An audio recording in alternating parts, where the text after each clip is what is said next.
Hello, people of the interwebs. It's your favorite garage dwelling Sarah here with another off-road review. Today I have a 2022 Jeep Grand Cherokee Overland Edition. Today I'm gonna get this thing up in the air. We're gonna nerd out on the tech specs, see how this thing is constructed, and then take it off-road and see what it can do. Man, this new generation of Grand Cherokee is pretty mean looking in the front.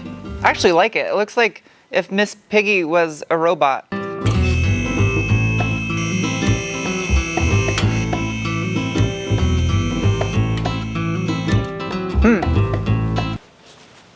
Interesting. Hey, that's kind of cool. There's little things to turn right here so you can get to the tow hitch. I have to take this apart now. I can't just leave this alone. This will tow up to 6,200 pounds, in case you were wondering. I kind of like this. Huh. Wow. That's like an elephant's trunk. That's huge. This Overland edition of the Grand Cherokee utilizes a multi-link rear suspension to house this Quadralift air suspension. I want to clean that so bad. Most of which is comprised out of aluminum components too, other than this rear link right here by the airbag. There's a little pack right here on the damper. Oh, weird. Look at this little vibration doodad underneath the rear subframe. It looks like one of the clay pots on Mystical Ninja for Super Nintendo. Okay, I was not expecting that. The rear differential on this thing has a ZF logo right underneath the Pentastar one. As far as off-road capability goes, Jeep offers the Trailhawk edition, which off-road wise is one step higher than this Overland edition, which technically is a step up over the Trailhawk, but either way, whatever.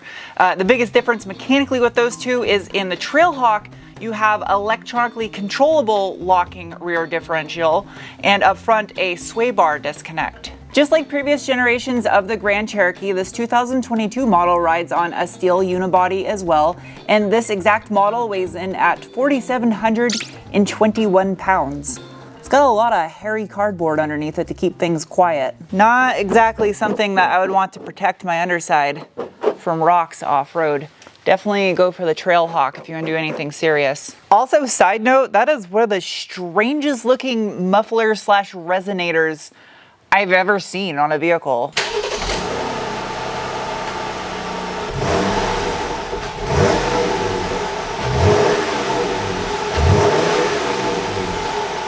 I thought this was also kind of neat. The fuel tank is like a saddlebag that goes over the drive shaft. So it's on both sides, and it gives this thing over 500 miles of range. Above that massive suitcase of a resonator is a carrier bearing for this two-piece drive shaft. It's tiny. The rear section is maybe 18 inches long, and then up above the muffler, I would say 24 inches tops. Up above my head on this Overland model is a 2-speed transfer case, which up in the truck you have a button to control a low range, which this thing will automatically lock the front and rear diffs and provide up to 100% of torque to whatever wheel has the most amount of traction or wherever it sees fit. And it has a huge aluminum cross member that goes underneath it, which is removable, and then in addition to that, on the outside there is a steel brace to further strengthen things up. That's weird. That's plastic though.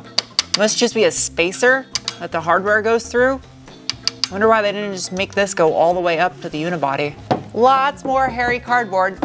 There is a cross member right there, an aluminum one though underneath it. They give you a little plastic door to access your oil drain though, that's nice. Up front, you can see it does have a multi-link suspension, all of which is comprised out of aluminum, including the cross member up there.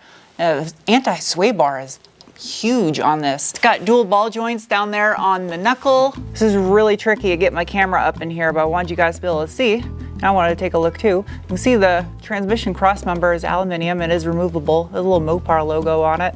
There's a transmission pan. It's actually fairly easy to access the drivetrain on this thing underneath all this noise reduction cardboard. Now, because this Grand Cherokee does have the Pentastar V6 in it, however, there is a V8 option available. I'll get into that in a little bit. This one has one transmission available, and it is a variant of the ZF 8HP. It is the 850RE, which has a maximum torque input of 500 Newton meters.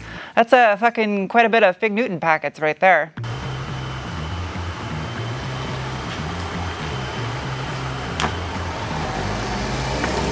Time for the braking test. No one behind me. Ready? Woo! Whoa! That was weird.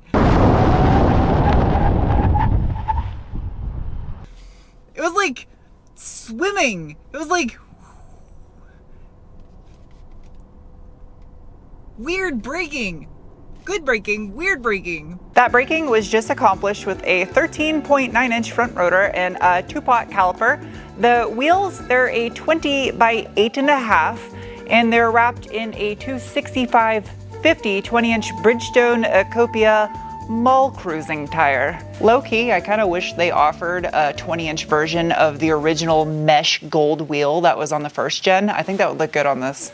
You'd think the Overland edition would come with a little bit more aggressive of a meat on it, but I'm not gonna judge a tire by its cover.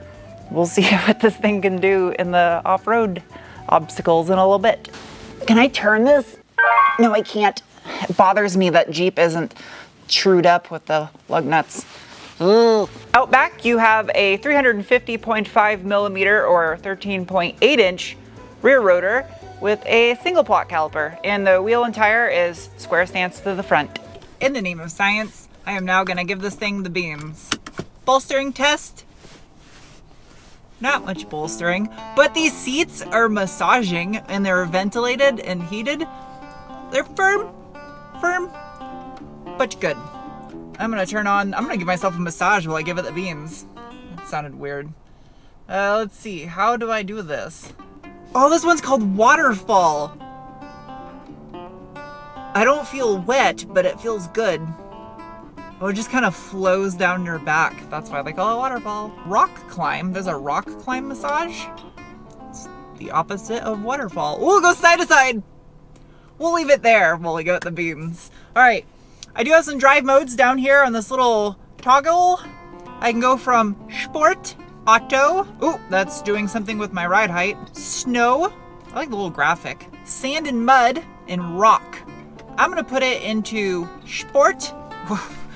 Between the massaging seat and this thing changing its ride height, this is a bit much. Also, it is speed traction control, which I like these buttons. They're flat on the top side of the infotainment screen, except the way they illuminate, they don't look like they're flat-ish.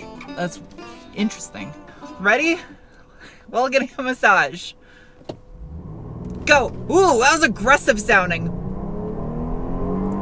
Go, Jeep! It sounds so mean. Go! That's good enough.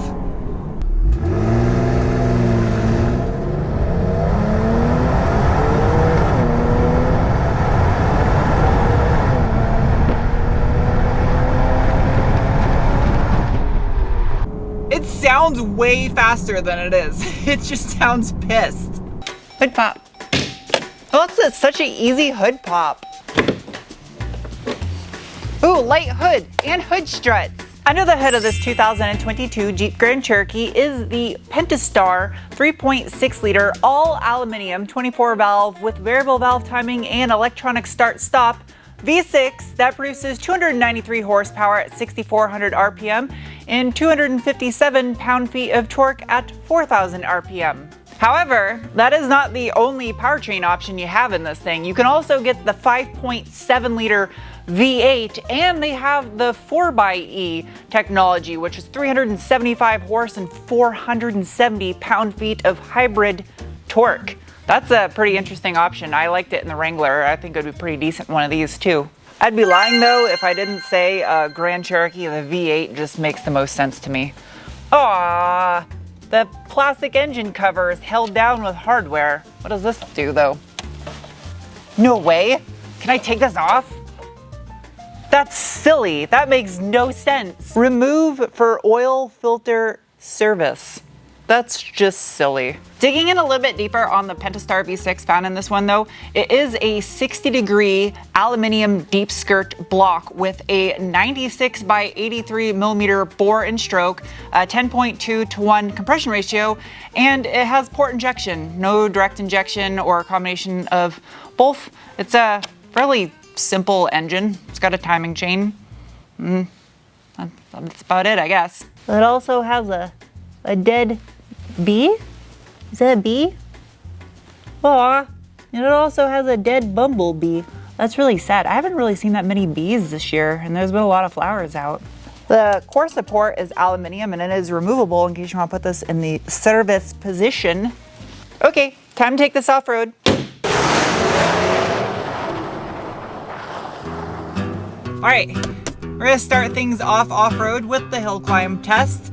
This thing's got tons of off-road gadgets and features in this Overland edition. So in the infotainment system, you can select off-road pages, which brings up a big menu of all kinds of off-road fun stuff. Oh, you can see no way, you can see your suspension travel on this one. That's cool. Now I can adjust my ride height as I wish, and I have it now set in the highest setting to give me the maximum ground clearance. I'm not airing down the tires. I don't do that in any vehicle I review, just to keep it fair across the board. Because this thing doesn't have the greatest tires for off-roading, I think I'm gonna use 4 low. I have a lot of faith in this thing. I just don't really have faith in these tires for this. Already getting a little bit of trouble right here in the beginning.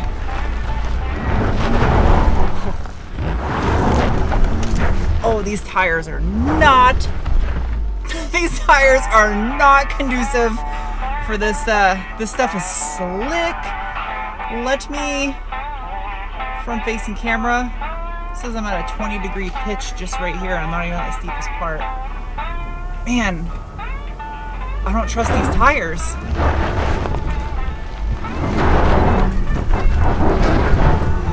This thing will absolutely do it. Holy shit.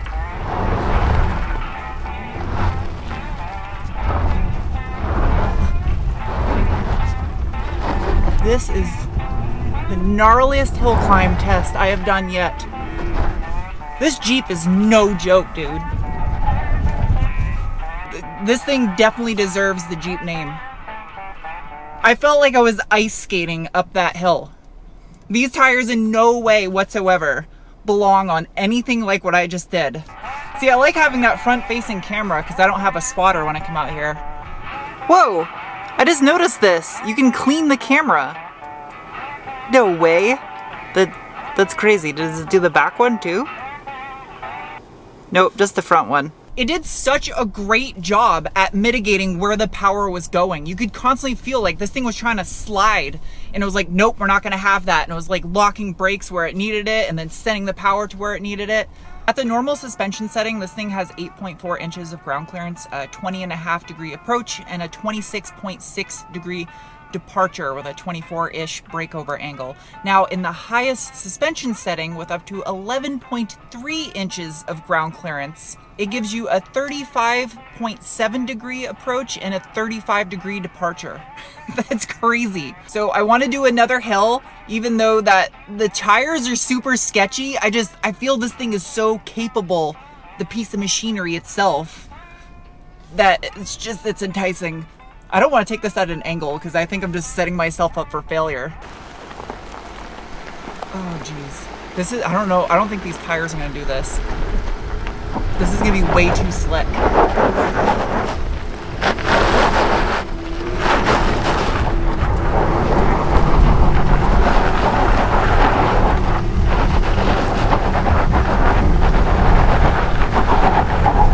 It did it! It fucking did it! It did it! That had to put some heat into that drivetrain. I'm sure it was pretty angry. I do have a hill descent control. The hill descent control on this thing is really quiet. Super quiet and super smooth. I don't really need it though. I can't believe it made it up that hill. I just kept this thing wooded to the floor and I was like, fuck it, it's gonna make it eventually. This thing's already proven its capability off-road, especially because of the fact that this isn't the Trailhawk. So it really highlights the mechanical capabilities of having mall cruising tires on it.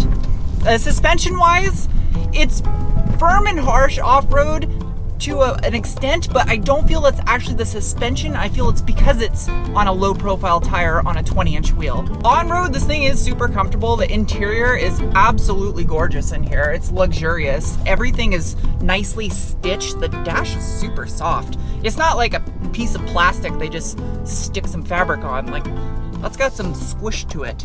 Oh, it's cute. It shows the different generations of Grand Cherokee on the back window. adorable. All the generations of Grand Cherokee. The stereo system in here, it's got a Macintosh, however you want to pronounce it, stereo of 950 watts and 19 speakers. But up here on the dash, it's got these really pretty speaker grills, and the ones in the doors illuminate at night. This Overland trim starts at 55 grand, and it's got enough options added to it to bring up to about 62. And the one that I feel is really worth it is the advanced tech package, because it has a night vision system. It's more of infrared, I believe, because it doesn't really show light coming at you, but on the screen, heat signatures show up. So especially during the day, you can see the hot exhaust and the hot tires on the asphalt. And at night, you can see like the mountains in the distance and stuff. And it picks up animals because of that capability. It's super smart, and it takes up most of the gauge cluster, which is a really nice gauge cluster. It's got all kinds of features and menus you can scroll through. Same with the 10.1 inch infotainment system here in the center. It's really pretty, just the way it all looks and it's laid out, and the menu is pretty easy to go through. The wood grain in here is something that you would like to see on your flooring in your house. It's pretty. The back seat's got plenty of room. This one only has 2 rows and all kinds of outlets down here. Plus these rear seats are heated too. It's got a little subwoofer back here and plenty of space since this one only has 2 rows. It's a spacious back end. Yeah, this is what I expect a Jeep Grand Cherokee to be like on the interior. It's got off-road tech that I like. It's just classy and clean looking in here. As far as the exterior styling goes, it looks like a Grand Cherokee. When you see it, you're like, that's a Cherokee. It has the correct look to it. They did a great job with the styling, I feel. Sadly, there is no crazy Hellcat drivetrain variant of the Grand Cherokee. I wish there was. That would be really nice. Maybe when they have this new all-electric muscle car come out in the next year or two, they'll put that drivetrain and make a fast electric Grand Cherokee. That would be interesting. Fuel economy wise is not bad for this being a naturally aspirated V6, and if you want something that's more fuel efficient, well, there's more fuel efficient drivetrain available. But all in all, I think they did an excellent job at making what a Jeep Grand Cherokee should be. If you've never seen one of my vehicle reviews, I have multiple categories to rate and assess them, starting with the coveted beans score. It is a rating of 1 to 5 beans based on the feeling you get behind your navel when you extract beans. And the 2022 Jeep Grand Cherokee with the Pentastar V6 is getting a rating of 0.8 of a bean. It's not fast, but there are faster powertrains available, and they have to have something like this for people that just think fast is weird, I guess. Next is the cookie score as assessment on a 1 to 5 cookie scale based on what you get for what you spend. And this Grand Cherokee at just a hair over $60,000 is getting a rating of 3.2 cookies. The things that are helping that score is the tech. It has tech that I've yet to see in a vehicle I've ever reviewed, like that night vision system. And the interior feels luxurious, but it doesn't feel like a carbon copy of every other vehicle in its class. It feels distinctly and uniquely Jeep, like the feature that the lights just turn off while I'm trying to record this and make it look pretty for you. Anyway, next is the meatball score. It's an off-road assessment, so I gotta be outside to do that. Next is the meatball score, is assessment of a vehicle's off-road capabilities at tackling rock meat rocks, round brown things. Anyway, the Grand Cherokee is getting a rating of 3.3 meatballs. Oh, this thing absolutely deserves a Jeep badge on it, for sure. Just if you're gonna do any real off-roading, equip it with the correct wheel and tire combination, or just get the Trailhawk edition, which makes more sense because it's got a few more off-road goodies. Either way, definitely impressed. Next is the mechanic score as assessment on a 1 to 5 scale based on how much of fucking ass pain something would be to work on. 5 being easy, 1 being a nightmare. And that Grand Cherokee is getting a rating of 2.6 wrenches. In my opinion, it doesn't look hard to work on, but it doesn't look fun either. I think most technicians would look at the unibody construction with the V6 kind of shoehorned in that tight engine bay, and the fact that it's got air suspension, a lot of other complex systems on it. It doesn't exactly look fun to have to maintain. But again, I like working on difficult things, so I accept the challenge for any vehicle. So let's say in the middle, I guess. Lastly, though, is the Penguin score. It's an assessment on a 1 to 5 scale based on how much I personally like a vehicle. And the Grand Cherokee is getting a rating of 3.1 penguins. I do like this. I like the look of it. I like the weird features that are just unique to it.